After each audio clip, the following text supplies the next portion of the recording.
Welcome back to the channel, guys. I'm Curtis with Cole's Mowers. Normally you see us out here working on some push mowers, weed eaters, chainsaws, ATVs, generators, things that run on gas. Tonight we're taking a little different turn. We actually also service electric equipment. Tonight's victim is a 40 volt Hart 12-inch string trimmer. This one's got the trimmer motor down in the cutter head unit and the battery at the other end.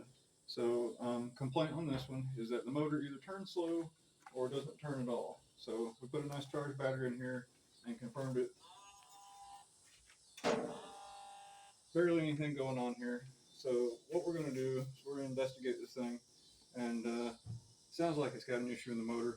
But we're going to go through the teardown and show you guys what this guy is all about. And if you're running the same problem, you may be able to fix it using a lot of the same things. First thing we're going to do is going to take the battery out of this thing. A lot of people think these little electronic things are toys. Well, let me tell you what, 40 volt battery will light you up if you short something out. May even cause a little fire. So first part of this teardown, we're going to have a T15. We've got some Torx screws in this motor housing, and we've got some Phillips holding the string cover on. And as you guys can tell, this thing's barely used. So you get to the bottom of this, get this thing back in order, get it back to our client. So they get their money's worth out of it.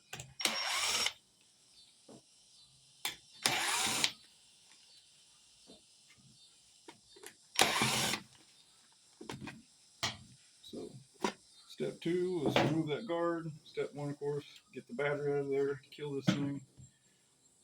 Alright, our next stop is take these T20s out. T15s, excuse me.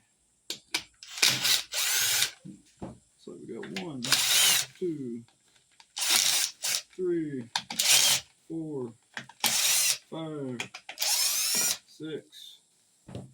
And we're going to dump those out. Got 5.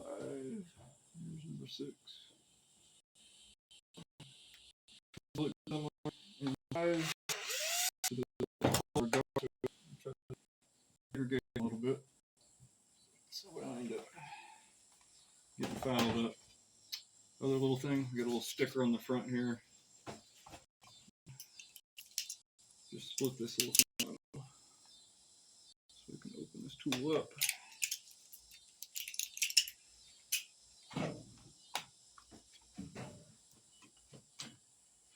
Yeah, it comes apart pretty nice. Alright, so this is interesting. We've got little splices right here that are holding our motor into the wiring that comes from the battery and switch end. And then our motor is just nested right inside this housing. So this is pretty straightforward. Very simple. Only really one moving part. Electric motor with a little string trimmer head attached to it. So what we're going to do is a little diagnostic verification. We'll get our meter out and we'll check and see that we're actually getting 40 volts down here to this thing. And if it is in fact getting 40 volts, and we'll separate the motor from the unit, do a continuity test on it, and then we will take our new motor and set it up and install it in the trimmer. So let me get the meter and we'll set up the voltage and continuity test. We've got our multimeter set up here. We're set on the volts DC setting, and we're just back probing these 2 splices that come from the switch unit to the motor. We've got the motor resting in the side of the housing here so it doesn't jump around. And we're going to activate the trigger mechanism here. And we're going to see what kind of voltage reading we're getting. Actually, we're only reading about a half a volt. So what we're going to do is disconnect this motor and take our voltage reading again and see if there's something squirrely going on here. All right. In 2 seconds to set that test up. For the second part of our step in testing here, we've disconnected the motor from the rest of the trimmer body, and we're just going to measure the battery voltage. Got our black lead on the black ground side wire and our red lead on this white that went to red in the motor, and we're going to actuate the trigger, and we'll see that we're getting pretty close to 40 volts, which is 38 volts. Pretty sure what we were seeing earlier with the very low voltage display is that this motor is going to be shorted, and there's actually a controller made into the battery pack that limits the output and will turn this thing off if the motor is shorted or shut down, which is something that makes diagnosing them a little trickier than a lot of the older stuff, because these batteries are a little smarter than what people think they are. They're just not AA's and D cell batteries in these things. So next step is we're going to remove the trimmer head from the motor assembly and wire in the new motor, and we'll button her back up and see how she operates. Okay, so next step in our motor replacement for this little Hart Trimmer is actually we're going to do the continuity test on this old motor real quick and see what kind of ohms it's got through the motor. And we got our new motor here directly straight from Hart, and we'll do the side-by-side continuity test real quick. So we got our multimeter and a little wire to clip onto, and I'll use a Pearson lead on this one side.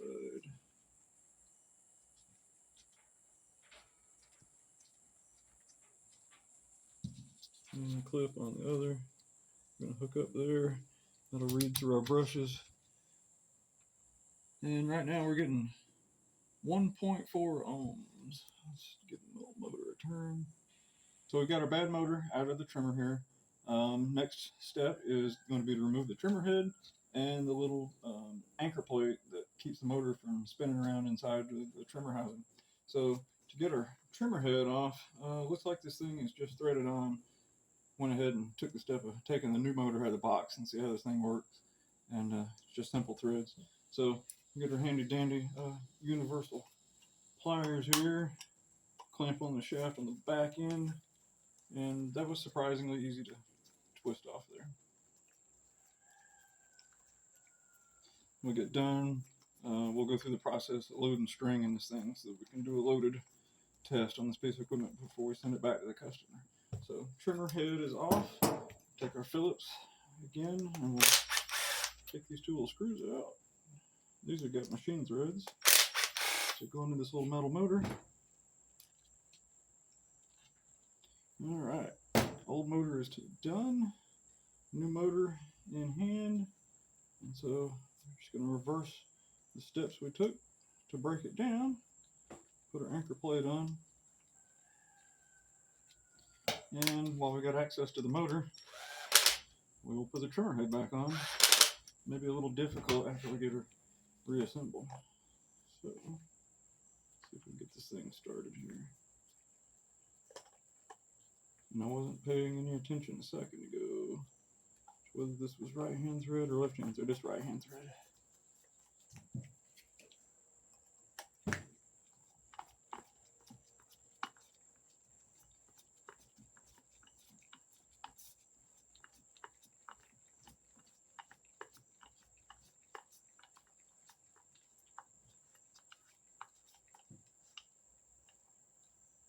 Alright, excellent. That's back together. The next part of this process is going to be to install the trimmer motor back in the housing and hook our electronics back up. So our friends at Hart here are using some pretty simple splices. No terminal on this motor. It's just straight wired. So we're going to go ahead and cut these splices out. Wire, splice, the new butt splice. Get our power going.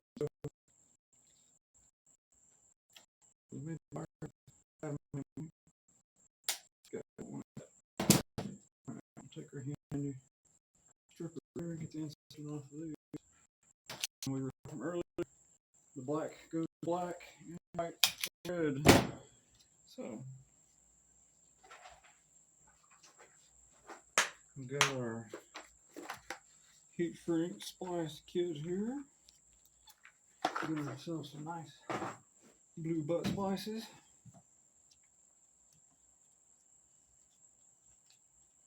Get these wires wire straightened out a little bit. Clamp on one.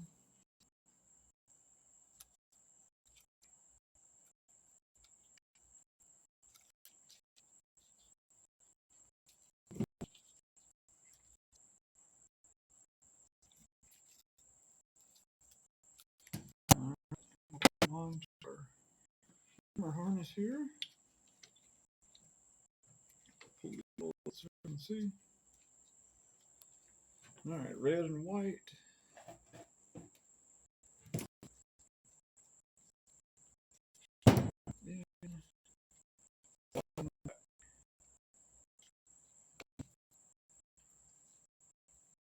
Like I said, these are shrink splice.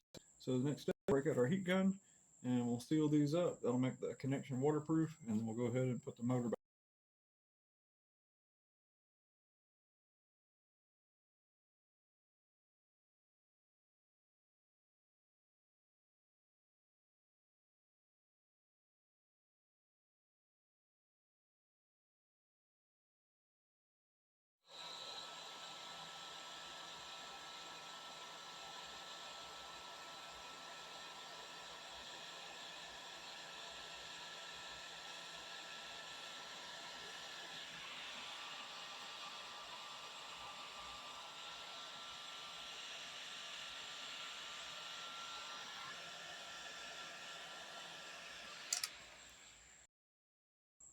Alright, now that our wires are spliced up and sealed up with the heat shrink ray gun there, we're going to go ahead and set the motor back in the housing. Help our wires out. Find a nice little place to hide. And we'll get the motor plate lined up here. That's the main thing. This little motor plate has got some little ears that sit in the housing, and then we'll get our wiring up out of the way. And these wires are pretty stiff, so they shouldn't fall down onto this little nubbin that's sticking out of the motor. And the other thing we're going to be mindful of, this housing clamshells back together, and our wiring runs through this tube. So we're going to put this back together. We've got to make sure these wires stay out of the way. Let's see here. Take us a little tool. Tuck them down out of the way. Put our two clamshell halves of the housing back together. And now it's time for our T15 torque screws to be reintroduced. Let's get a couple of them started here.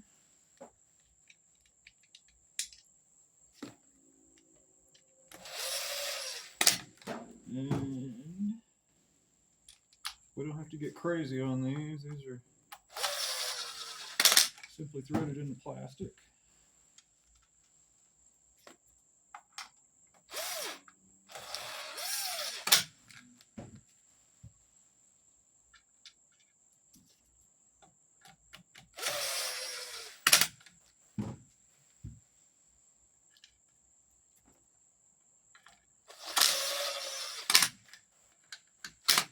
Double check all of them.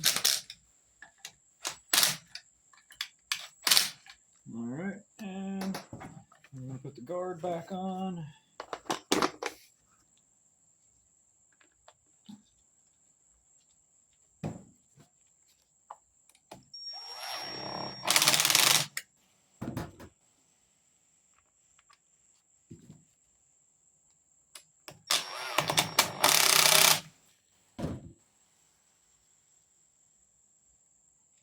Yeah, whenever we took this guard off of earlier, a couple of the screws weren't run all the way down, so I'm going to go ahead and put these babies all the way home.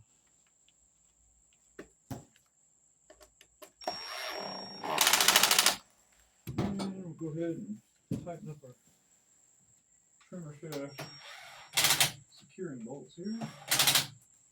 This thing's nice and tight. We've got the battery back in. And now everybody can hear. Let's see.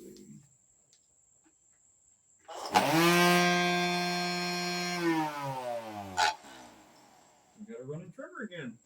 So we were going to put the trimmer head back together and load some string in it, but a customer supplied it without a spool. So what we're going to do instead is we'll contact them, let them know that the trimmer has a new motor and seems to be ready to go. This is a kind of a new avenue for a lot of mower shops. A lot of people don't necessarily connotate repairing electronic mowers with something that a lot of shops are going to do, but they're coming. It's going to be the future. There's going to be a lot of areas in this country where gas-powered equipment's not going to be allowed or available, and these are going to be the alternatives. This is a smaller unit. We've actually got a larger one we're probably going to be working on the next week or two that we've got some parts coming for, and we'll show you the diagnostic steps and repair procedure for that one. So if this video has helped anybody out trying to figure out what's going on with their little Hart trimmer that simply doesn't work, just give it a thumbs up. If you like these videos, please subscribe. And once again, I'm Curtis. This is Cole's Mowers, and y'all have a great day.